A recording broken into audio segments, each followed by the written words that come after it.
So let's just talk about David. Period. Okay, so Tommy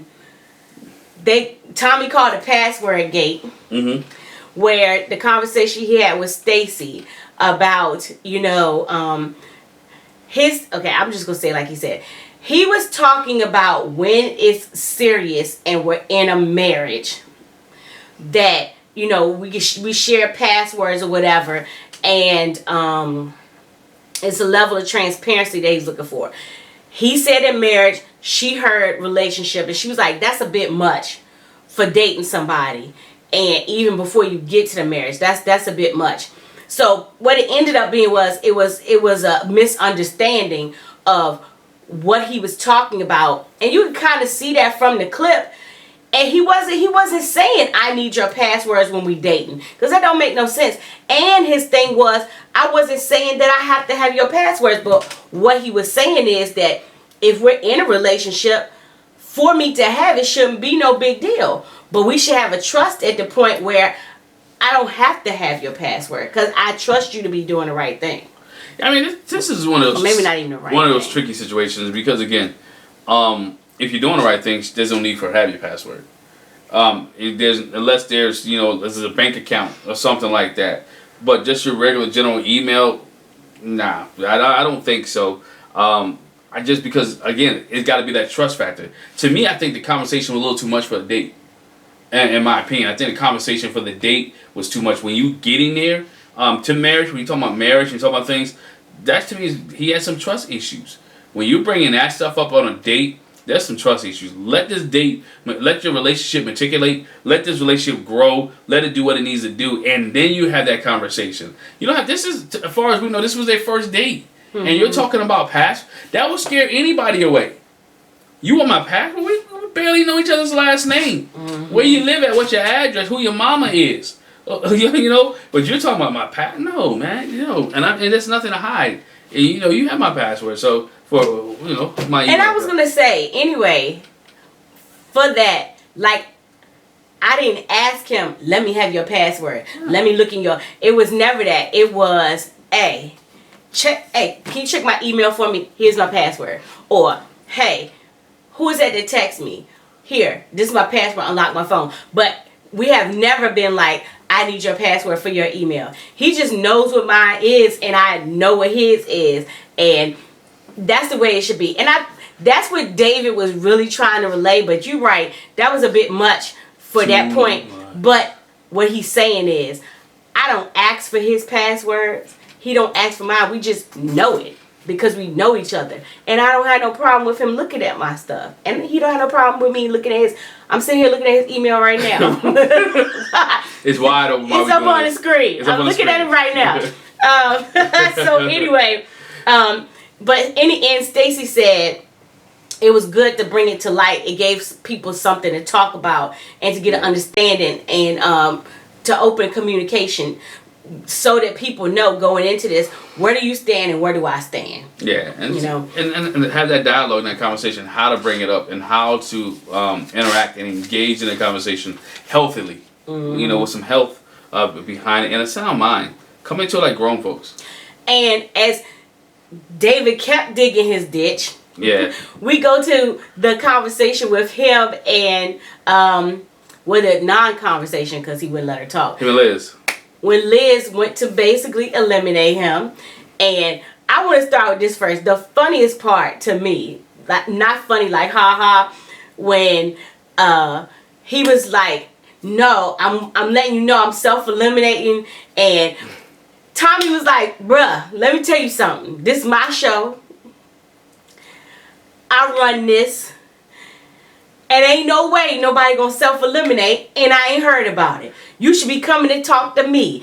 And basically, the whole thing was, it looked like this. Stacy took it like a woman. Andrea took it like a woman. Some of these other men took it like men. But he named those two specifically because those are two that David eliminated. That those are two that David said you have to go home. Right. And so to me, and Tommy's correct about that, because if you go back to our interview with Rashid last year, Rashid said before he was going to self-eliminate that he met with Tommy. Yes, he did. That he talked with Tommy. Yes. And Tommy said, nah, dog, don't do that. Right. Go do this way. And him and Tommy had a private conversation before the self-elimination. So, but you can't eliminate true. yourself, and the people on the show don't know you're eliminating yourself. And like Tommy said, and Liz said it too, what it looked like is, I'm going to quit before you fire me. If it walk like a duck, and quack like a duck. Guess what it is? That's duck. When the boss call you in the office and you know they about to give you your pink slip, your walking papers. You You just be say like, quit. you know what? I wanted to talk to you anyway. I was gonna quit. And he quit. That's what David did. He quit before she could release him, so he don't have to say, you know what? I got kicked off the show. And you did get kicked off the show, dog. You might have self-eliminated, but they was gonna eliminate you anyway. Yeah, and again, the big thing was like, bro, you came into it and you wouldn't even let me talk. Tommy says you didn't give her the respect to let her say what she wanted to say to you. You wouldn't let sis talk, and then it was a whole big to do because Liz said you said in front of your friends you called me out about kissing Jason. Oh, did you kiss him again? And Dave was like, that's a lie. Why? He said he what didn't say it in front of his friends. He to... said the way he said it was, oh, you went out on a date with Jason again. Did y'all kiss? Or something like that nature. No, he said what he said to his friends was, she went out on a date with another guy, and basically he was giving her props because she called and told him that they kissed. That's what he said happened. Liz was like, no. Sir. That's not what happened. Well, I mean, and he was like, I said, I'm going to use this word. You're lying. You're a liar. He was upset. He got called out. He didn't want it to seem like again, David is playing cleanup here, y'all. And he's playing cleanup. He's on TV. It's his opportunity back. He know America has already been, crapping on him. They've been talking bad about him. Y'all done hit him in his DMs. Y'all done talked about him. Whatever case may be.